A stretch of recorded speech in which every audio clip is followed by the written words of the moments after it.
deal. It's only 10%. That's not decided. Joining us now to talk more about this new poll, how critical California is, Democratic strategist Dave Jacobson and GOP strategist John Thomas. We've been talking about this for some time, that California now is actually really going to matter. We're in play. Right. First time in my lifetime that California actually might matter for Republicans. But it's double digits here for Donald Trump. A surprise? I don't see a way he doesn't take it. But let's not forget, the California awards its delegates proportionally. So it's not a winner-take-all. So we're going to see in some, it's interesting, in districts where there aren't that many Republicans, just a few people will decide who the 3 delegates per congressional district get allocated. Right. So for example, like Janice Hahn's district in Compton, which is probably 90+% Democratic, right? You're going to get just as many delegates on the Republican side in that district as you would somewhere in Orange County. That's interesting. Yeah, when you break it down that way. So you heard the person that Zorine interviewed on the street, and she's like, they're both, I guess I'll vote for. Yeah. Like you even heard Lindsey Graham out there saying it's like choosing between, shooting myself or taking poison. This is like this is not a very uplifting choice like the that we're making. Election, It's like people ask me all the time, well, who are you backing? I was like, it's a tough choice, folks. Yeah.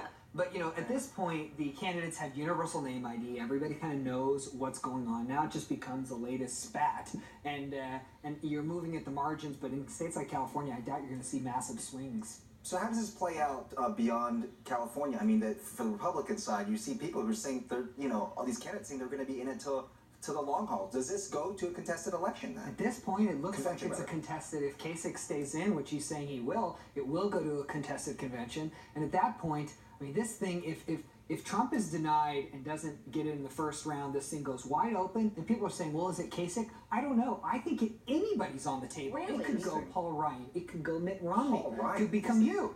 Literally, Right, I'm only a few behind Kasich. You are, actually. It's close. Jump in. But that's amazing because, people are saying, well, even if it is Ted Cruz, like Trump would have a better chance at beating Hillary than Ted Cruz would. But you see so many Republicans saying, we don't care. We don't want Trump as the front runner of the party. And I mean, is that going to hurt the Republicans?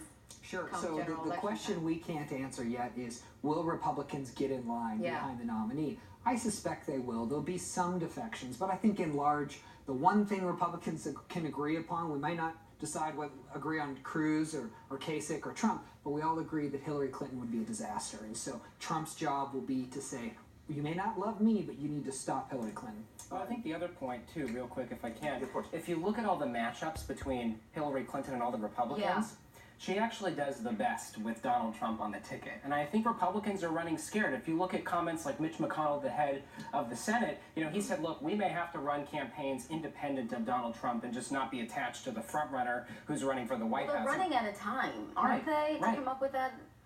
Right. It's too little too late kind of at this point, but Dave's right. I mean, the party's saying, look, if Trump, actually, whoever it is, Trump or Cruz, may not have a chance against Hillary, so we're going to focus on keeping our majorities. I tend to disagree. I think Trump does have a better chance against Hillary. I think Hillary is bad when she gets off script. I think Trump is an expert at getting people off script. And let's not forget, Bernie's still in the race. Right. Is he still in the race? I sometimes do forget that, but you're right. There was a huge traffic jam last night, huge, with all of its supporters, in costumes and signs. They were all He's still bringing them in. I mean, even with the numbers aren't there, he even admits it. They're very narrow numbers, but the people are still coming.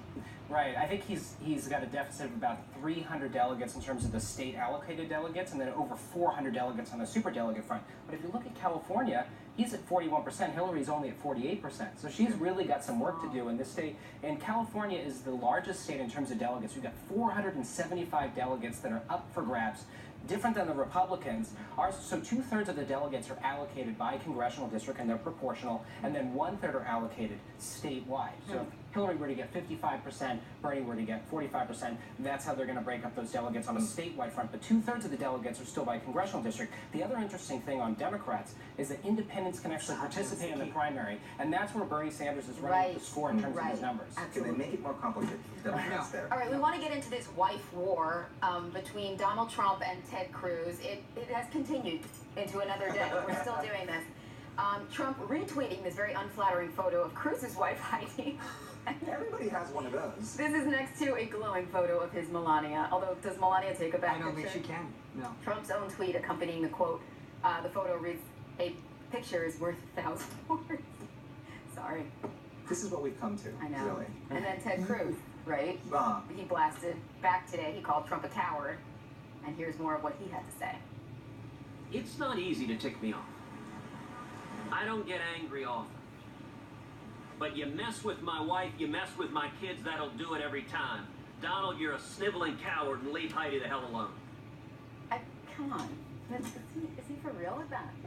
It's like, do you want Chuck Norris? I don't know what. First of all, I guess the level of discourse has gone up since we're measuring our hands a couple weeks ago, so I guess it is better. But this to me is nothing more than political opportunism. It really, the fight started with a super PAC against Donald Trump's wife. Right. Donald Trump really didn't go that far over the edge. He said, "Just don't get me started, Mr. Cruz." And now Cruz, coincidentally, 2 days later, which is about the time it takes to poll, all of a sudden, Cruz realized, hey, maybe I can be the defender of women, and we know that Donald Trump has a gender gap. Maybe I can capitalize on this. No scandal I can't make That's right. an opportunity. Isn't Right? this funny though? You know, there's all this back and forth on Twitter. It's like free ad space, right? Because then you create the narrative through Twitter, through social media. I mean, Do you think quite amazing. Kasich should jump into this white Maybe. fight? Look, he's taken the high road, and I think he's going to continue that strategy. He's actually doing quite a good job in some of these eastern states. I think he's only 3 points behind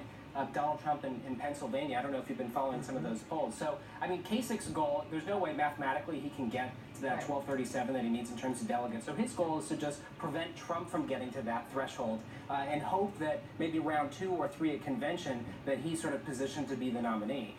It's a steep hill for him to climb nonetheless. Yeah.